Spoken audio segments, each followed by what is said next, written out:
ભરૂચમાં ગરીબોનું અનાજ સગે વગે કરવાનું કૌભાંડ પણ સામે આવ્યું। આમોદ તાલુકાના ઓછણ ગામે સસ્તા અનાજનું કૌભાંડ ચાલતું હતું। દુકાન સંચાલકે ગેરકાયદેસર ચોખા અને ઘઉં ભરેલું ટ્રેક્ટર ખેતરમાં સંતાડ્યું હતું। નાયબ પુરવઠા મામલતદારે સરકારી અનાજનો જથ્થો સીલ કર્યો છે। સરકારી અનાજનો પુરવઠો રાશન ધારકોને નહીં આપી કૌભાંડ કરતા ભાંડો ફૂટ્યો છે।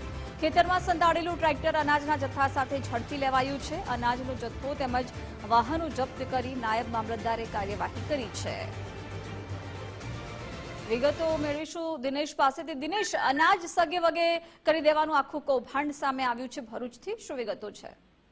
ચોક્કસ વાત કરવામાં આવે તો ભરૂચ જિલ્લાના આમોદ તાલુકાના ઓછણ ગામે જે સસ્તા અનાજની દુકાન હોય છે, જ્યાં રાશન ધારકોને અનાજ આપવાનું હોય છે, પરંતુ મહિનાના અંતમાં ઘણી વખત જે અનાજ સંગ્રહ કરેલું હોય ને અને જેને આપવાનું હોય લાભાર્થીને, તે લાભાર્થીઓને ન આપી સીધું વેચી મારવાનું કૌભાંડ ચાલતું હોય તે પ્રકારે ટ્રેક્ટર ભરી અને અનાજનો જથ્થો જઈ રહ્યો હતો। તે દરમિયાન અધિકારીઓએ તપાસ શરૂ કરતા આખું ટ્રેક્ટર ખેતરમાં સંતાડી દેવામાં આવ્યું હતું, પરંતુ નાયબ જે મામલતદાર છે તેમણે સમગ્ર ઘટનામાં ખેતરોને ખૂંદી વળ્યા હતા અને મોટો અનાજનો જથ્થો એટલે કે ટ્રેક્ટર ભરેલું ઝડપી પાડ્યું હતું અને કામગીરી કરવામાં આવી છે।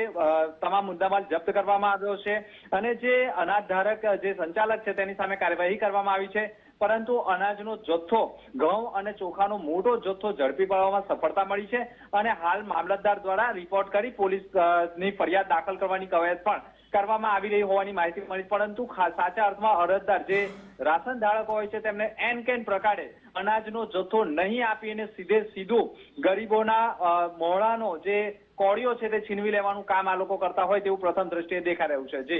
જી દિનેશ, આભાર જાણકારી માટે।